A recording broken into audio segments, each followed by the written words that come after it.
कहानी कहती है कि नारद जी बड़े चक्कर में पड़े।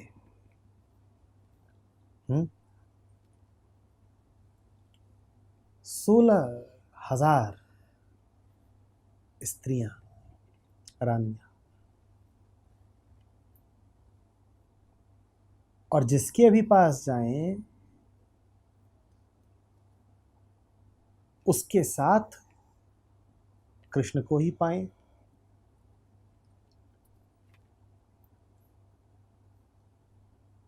किसी रानी के साथ बैठे हुए हैं, किसी रानी के साथ टहलने निकले हुए हैं, किसी रानी के महल में, किसी सभा में रहते हैं, किसी रानी के महल में सो रहे हैं, किसी रानी के साथ नृत्य कर रहे हैं।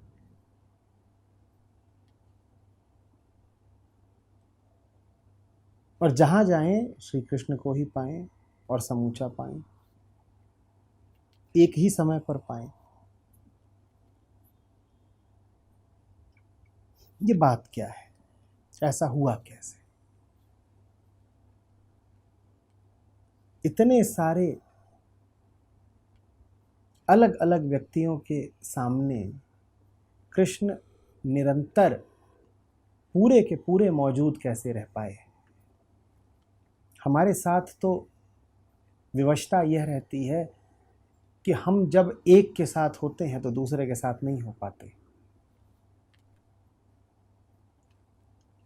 बड़ी मजबूरी है।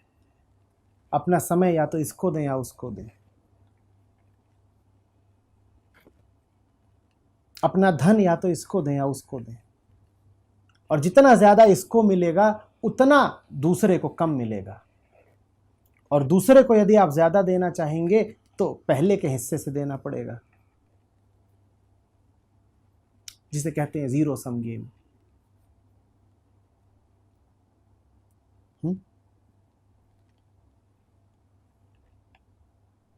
कृष्ण का ये क्या खेल कि इधर भी पूरे, उधर भी पूरे, उधर भी पूरे, उधर भी पूरे। समझना होगा। सबसे पहले तो ये जो 16,000 का आंकड़ा है, ये प्रतीक है। ये प्रतीक है अनंतता का। 16,000 माने बहुत बहुत सारे, गिने ना जा सके इतने। आपके सामने 16,000 स्त्रियां खड़ी हों, आप गिन नहीं पाएंगे या गिन पाएंगे?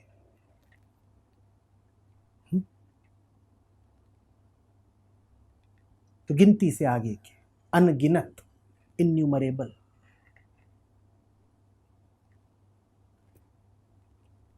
और फिर कहा जा रहा है कि ये जो पूरी अनंतता है, इस पूरे को कृष्ण उपलब्ध हैं और पूरे के पूरे उपलब्ध हैं। बात अब आपको कुछ कुछ खुलने लगी होगी।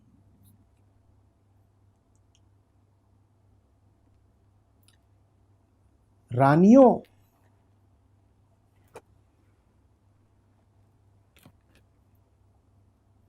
की श्रद्धा है,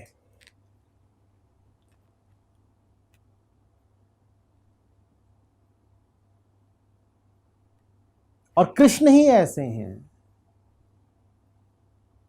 मात्र कृष्ण ही, जिनमें सैकड़ों, हजारों, लाखों लोग पूर्ण श्रद्धा रख सके।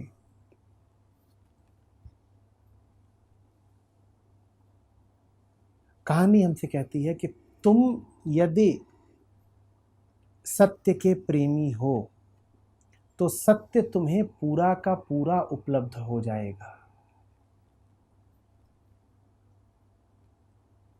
ये बात बस तुम्हारे और सत्य के बीच की है, इसमें कोई और शामिल है नहीं।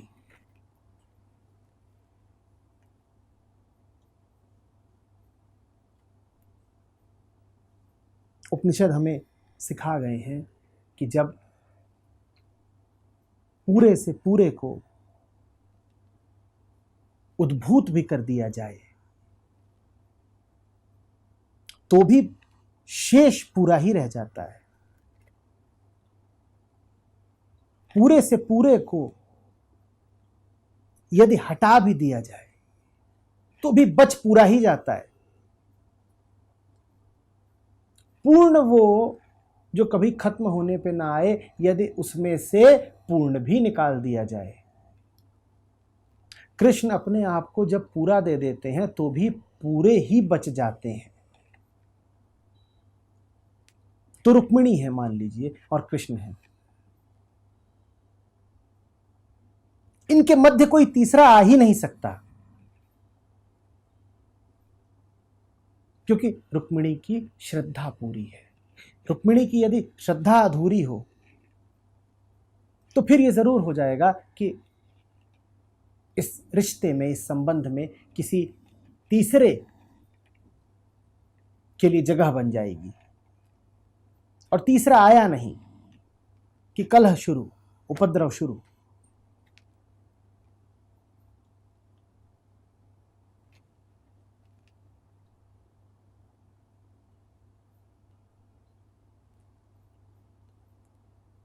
जब आप के भीतर कृष्ण होते हैं तब आप जिधर भी देख रहे होते हैं और जिसको भी देख रहे होते हैं, संसार आपके लिए कृष्णमय हो जाता है, क्योंकि कृष्ण सर्वप्रथम आपके हृदय में है, आपकी आंखों के पीछे हैं। आपकी आंखों के पीछे हैं तो आंखों के आगे भी आपको दिखाई ही देते हैं।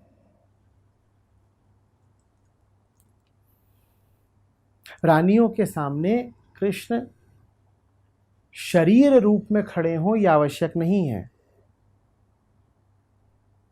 वो किसी पौधे को देखेंगी, वहां कृष्ण है। वो रनिवास के पर्दों को देखेंगी, वहां वो झूमर को देखेंगी, वहां वो आकाश को देखेंगी, वहां वो पलंग को देखेंगी, वहां वो भोजन को देखेंगी, वहां वो आते जाते व्यक्तियों को देखेंगी, वो उपवन के पशुओं को देखेंगी। जहां देखेंगी वहां कृष्ण ही है। कृष्ण बाहर उनके लिए हैं क्योंकि सर्वप्रथम कृष्ण भीतर हैं उनके।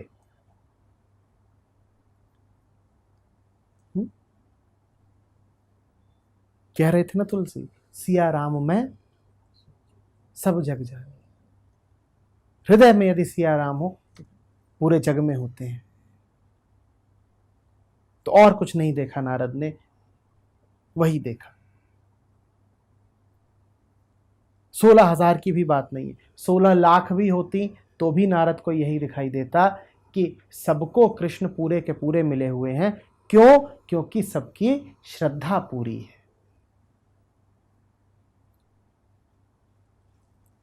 और ये कितनी राहत की बात है कि आपके पास कुछ ऐसा है अब जो आपसे कोई और छीन नहीं सकता। आपसे अपने आप को अब वो भी नहीं छीन सकता जिसके प्रति आपको श्रद्धा है। स्वयं कृष्ण भी चाहें तो रानियों से और गोपियों से अपने आप को छीन नहीं सकते। अब बात उनके हाथ से भी निकल चुकी है, बात अब कृष्ण से भी आगे की है। क्या करोगे तुम? अवतार हो, अधिक से अधिक यही तो करोगे कि शारीरिक रूप से अपने आप को उठा करके दूर हो जाओगे। हो जाओ तुम, ले जाओ अपने शरीर को हमसे दूर। हमारे लिए तो समस्त विश्व ही तुम्हारा शरीर है। हमें तो जो दिखेगा उसमें तुम दिखोगे, तो तुम जाओगे कहां? देह तुम्हारी जा सकती है, तुम कहीं नहीं जा सकते कृष्ण। और कृष्ण तो देह है नहीं, तो देहधारी कृष्ण यदि चले भी गए तो कोई बात नहीं।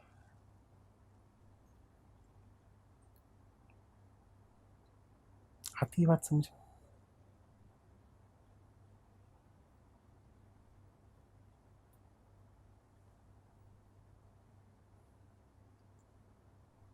सत्य से आपका रिश्ता आत्मिक होना चाहिए, संयोगिक नहीं।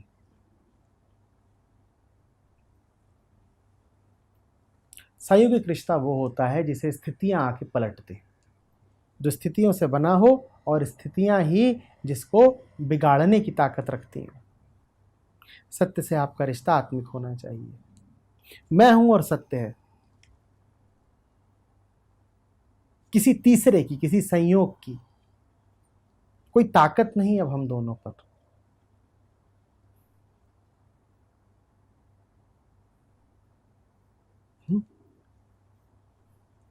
कुछ यही भाव, कुछ यही अर्थ, यही सीख उस दूसरी कहानी में भी है जिसमें कृष्ण बछड़ों के साथ और ग्वालों के साथ खेल रहे हैं, भोजन कर रहे हैं, और कहानी कहती है कि ब्रह्मा जी को शरारत सूझी। उन्होंने ग्वालों को और बछड़ों को कहीं दूर ले जा करके सुला दिया।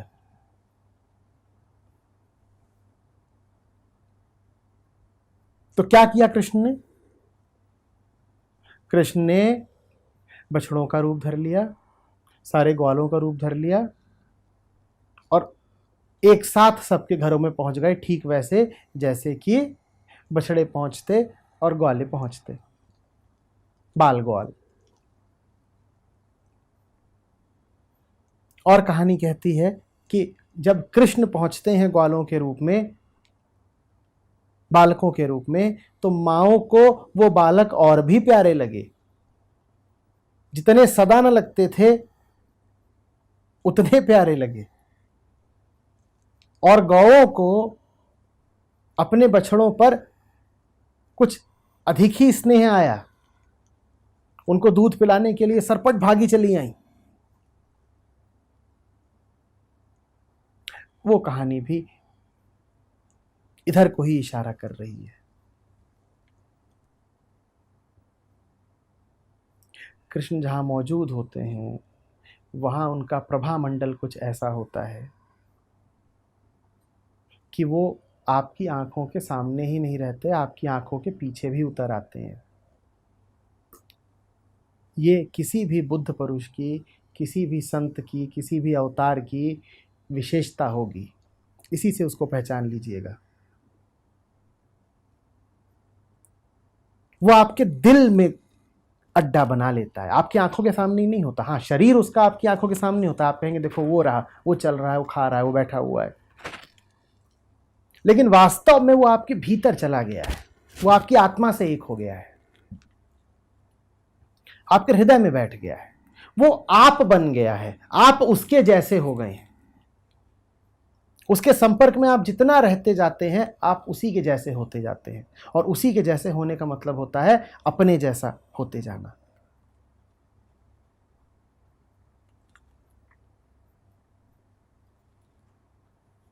पारस में और संत में यही अंतर हो जान। वो लोहा कंचन करे, ये कर दे आप समान। एक दफा बोला था मैंने इस पे, मैंने कहा था आप समान।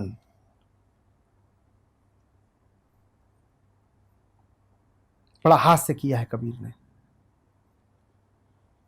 आप समान के दो अर्थ हैं और दोनों बिल्कुल सटीक है। आप समान माने अपने समान भी और आपके समान भी। अवतार के, गुरु के संपर्क में जब आप आते हैं तो आप उसके ही जैसे हो जाते हैं, और उसके जैसे हो जाने का मतलब होता है अपने जैसे हो जाना, क्योंकि गुरु आत्मा स्वरूप है। आप गुरु स्वरूप हुए माने आप आत्मा जैसी हो गए, और आत्मा जैसे हो गए माने अपने जैसे हो गए। आपने अपने आप को पा लिया। संत जैसा हो करके आप अपने जैसे हो गए, उसके करीब जाकर के आप अपने करीब आ गए।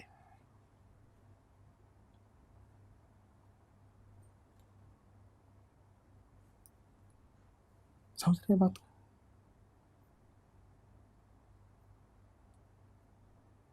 तो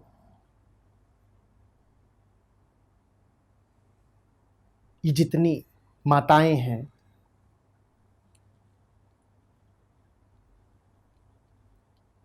बाल ग्वालों की, ये जितनी गायें हैं, ये जितनी गोपियां हैं,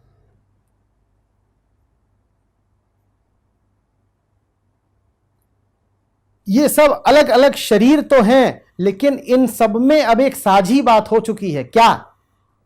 हृदय इन सब के अब कृष्ण हैं। इसीलिए एक ही घटना आपको अलग अलग रूप में कई बार होते दिखती है। 2 बार का जिक्र हम कर चुके हैं।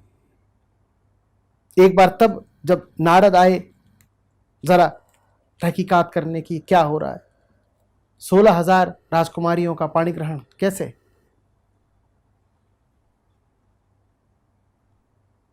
और एक बार तब जब ब्रह्मा ने कथानुसार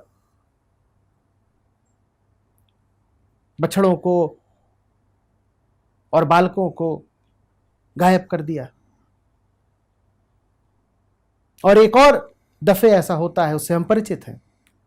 रास चल रहा है, गोपियां नृत्य कर रही हैं और प्रत्येक गोपी को लग रहा है कि कृष्ण उसके साथ है। ये कैसे हो रहा है? ये ऐसे ही हो रहा है। हृदय में कृष्ण है, इसीलिए आंखों के सामने भी नजर आ रहे हैं। प्रक्रिया दोनों तरफ की चलती है। बाहर होते हैं तो हृदय में आ जाते हैं, यह अवतार का काम है। पहले वो बाहर आएगा, फिर दिल में समा जाएगा, और जब दिल में समा गया तो बाहर वही वही नजर आएगा। तो नाच रही हैं गोपियां, और लग रहा है कि कृष्ण संग ही तो नाच रहे हैं, और गलत नहीं लग रहा है। आप जब किसी के साथ नाच रहे होते हो, सच सच बताना, आप उसके साथ होते हो, वो आपके साथ होता है। देह देह के साथ झूम रही होती है, वास्तव में कोई सामीप्य, कोई निकटता होती नहीं है, कोई अंतरंगता होती नहीं है। लेकिन जब एक गोपी कहती है कि मैं कृष्ण के साथ नाच रही हूं, तो भले ही कृष्ण की देह उसके पास भौतिक रूप से मौजूद ना हो, लेकिन कृष्ण उसके पास वास्तव में होते हैं। हमारे पास हमारे साथी की देह होती है, गोपियों के पास कृष्ण का सार है, कृष्ण का तत्व है। उन्होंने कृष्ण को वास्तव में पाया है। कोई पत्नी क्या पाती होगी अपने पति को? मीरा ने कृष्ण को पाया, और मीरा ने कृष्ण की देह कभी छुई नहीं। और पत्नियों को पति की देह खूब उपलब्ध रहती है। कहां पाती है कोई पत्नी अपने पति को, और कहां कोई पति अपनी पत्नी को पाता है? मीरा ने पाया कृष्ण को बिना कृष्ण को छुए, और जैसा मीरा ने छुआ वैसा कौन छू पाता है? मीरा की देह भर को नहीं, मीरा के हृदय को स्पर्श कर गए थे कृष्ण। ऐसा छुआ कृष्ण ने मीरा को, भीतर ही बैठ गए उसके।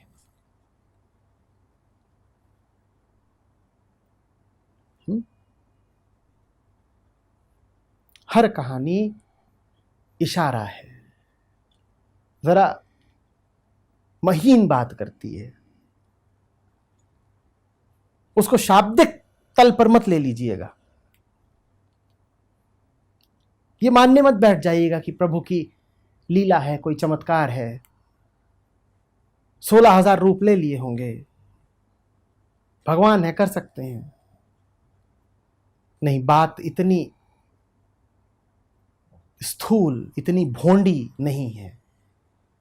बात में नजाकत है, बात में एक महीन सौंदर्य है, सूक्ष्मता है।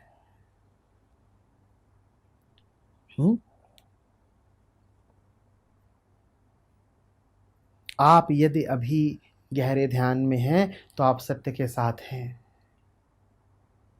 और आपका और सत्य का अभी जो साथ है उसमें कोई तीसरा, कोई बाधा व्यवधान नहीं डाल सकता। किसी तीसरे की वहां कोई अहमियत ही नहीं, क्योंकि वहां कोई तीसरा है ही नहीं। अरे दो ही नहीं है, तीसरा कहां से आ जाएगा?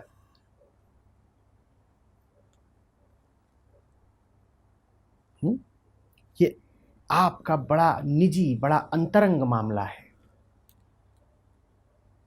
जब दो से आप एक हो जाते हैं तो दूसरे के साथ तीसरा, चौथा, पांचवा, छठा सब अपने आप ही विलुप्त हो जाते हैं। मिल गई संसार से निजात।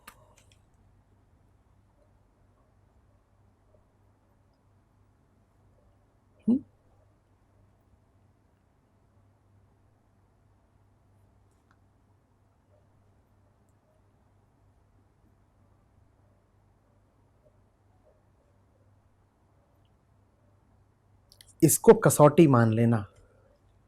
कृष्ण आपको मिले हैं या नहीं, सत्य आपको मिला है या नहीं, उसकी पहचान इसी से होगी कि आपके भीतर उसको खो देने का या उसको बांटने का डर खत्म हो जाएगा। यदि आपको कोई ऐसा मिला है जो अभी देह के तल पर ही है, मात्र कोई जीव है, देहधारी है, तो आपको बड़ा डर बना रहेगा कहीं इसको खो न दूं, कहीं ये किसी और का ना हो जाए, कहीं मुझे इसे बांटना ना पड़ जाए, कहीं ये चला ना जाए, कहीं इसकी मृत्यु ना हो जाए, कहीं इसका मन न भटक जाए। आपको बड़ा डर बना रहेगा। लेकिन जिस दिन आपको कृष्ण मिल जाएंगे, आपके भीतर से ये ख्याल ही जाता रहेगा कि जो आपको मिला है वो बट सकता है, कम हो सकता है।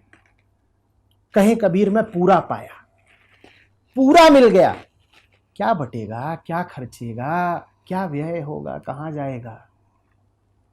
आपके भीतर से आशंकाएं जाती रहेंगी, शक जाते रहेंगे, ये ख्याल जाता रहेगा कि जो मिला है वो अस्थाई है, वो छिन सकता है। ये बात बिल्कुल हटेगी। तीसरे को लेकर के जो व्याकुलता रहती है, डाह, ईर्ष्या रहती है, डर रहता है, वो चला जाएगा। आप कहेंगे मुझे जो मिला है वो पक्का पक्का मिला है, 100% आश्वस्त है, इसे कोई तीसरा कभी मुझसे छीन के नहीं ले जा सकता।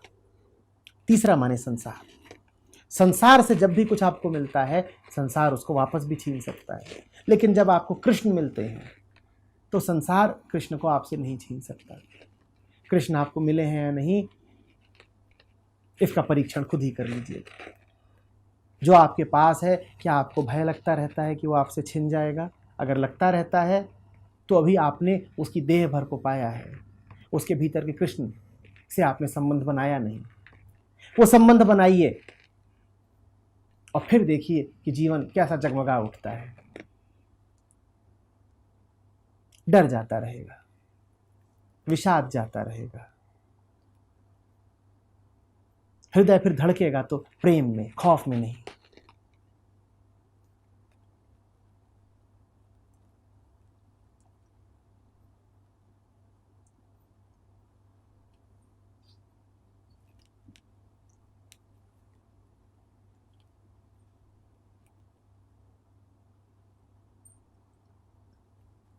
नकली ही छिनता है, नकली ही घटता बढ़ता है।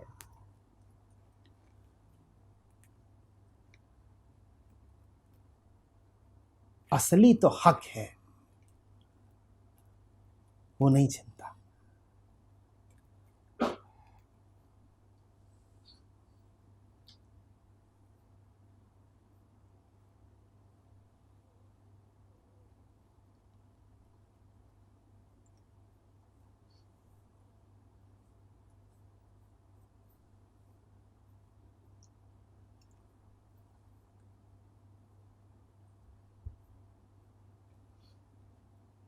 कोई बात?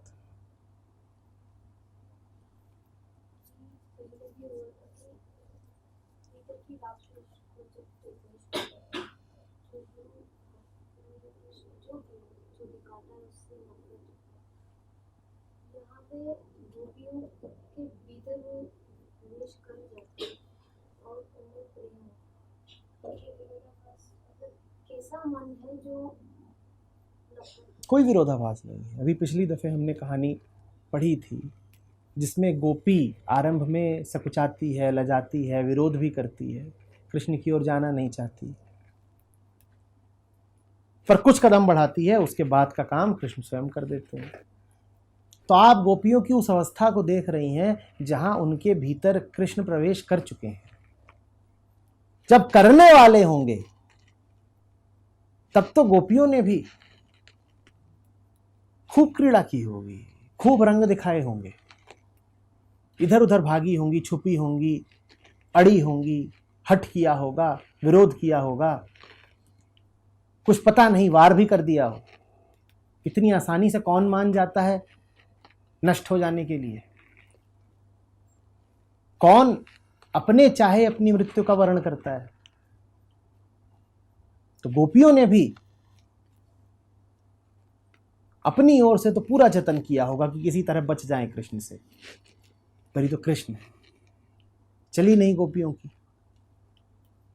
मजबूर हो गई।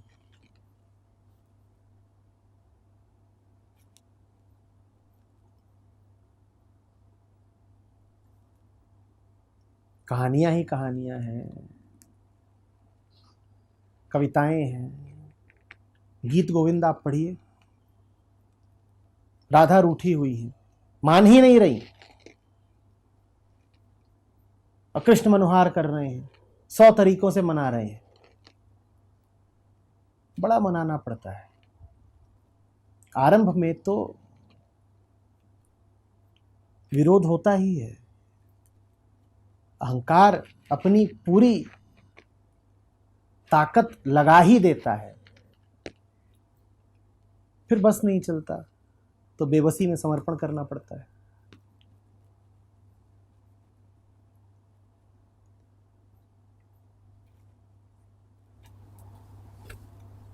कृष्ण के बाल रूप में तो ऐसे कई वर्णन है कि गोपियों ने मटकों में मक्खन उतार दिया, दरवाजे बंद कर दिए, सूप प्रवेश नहीं करना।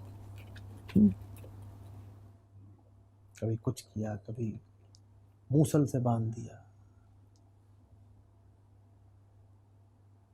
कभी सजा दे दी।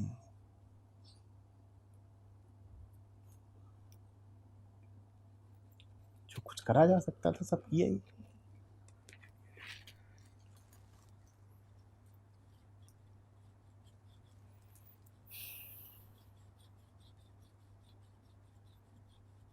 चाहा तो बहुत, ना चाहे तुम्हें।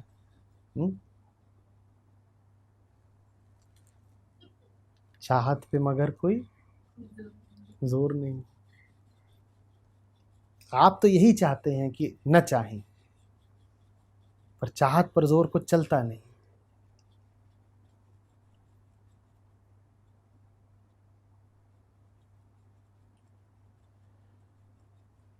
कोई ऐसा भक्त नहीं होगा जिसमें भगवान के प्रति विरोध ना उठा हो, और कोई ऐसा भक्त हो तो बड़ा नकली भक्त है।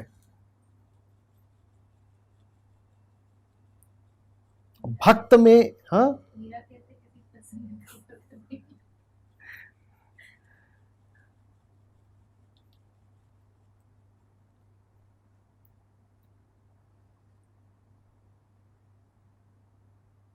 बाइबल कहती है कि ईसा को अंत में मृत्यु दी जा रही है और कीलें ठोकी जा रही हैं और रक्त बह रहा है। उस वक्त वो भी कह उठते हैं कि अरे परमात्मा ये क्या कर रहे हो। उनका भी विश्वास जरा सा तो डोल ही जाता है, तो भक्त का नहीं डोलेगा। जीसस का डोल गया, भक्त का नहीं डोलेगा, उसका तो पूरा ही डोल जाता है।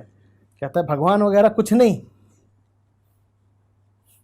ये खेल उल्टा है, फंसाया जा रहा है, जान बचाओ और भागो।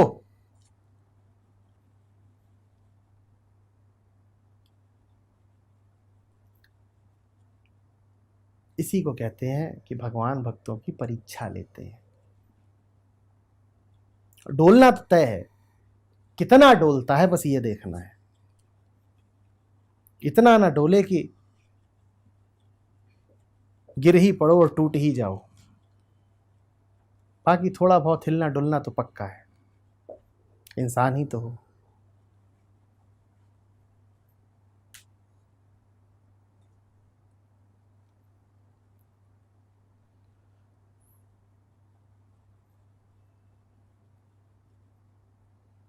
आया मजा? स्वादिष्ट कहानियां हैं कि नहीं है? रिदम सामने बैठी है, इसीलिए ऐसे शब्दों का इस्तेमाल करना पड़ता है।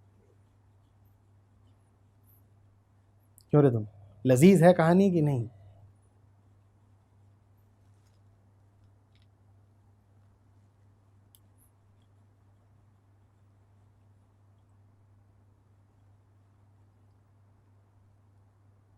कृष्ण ही एकमात्र पूर्ण अवतार थे, पूरा यकीन था उनका, पूरे अवतार थे, पूरा यकीन था उनका खाने पीने में।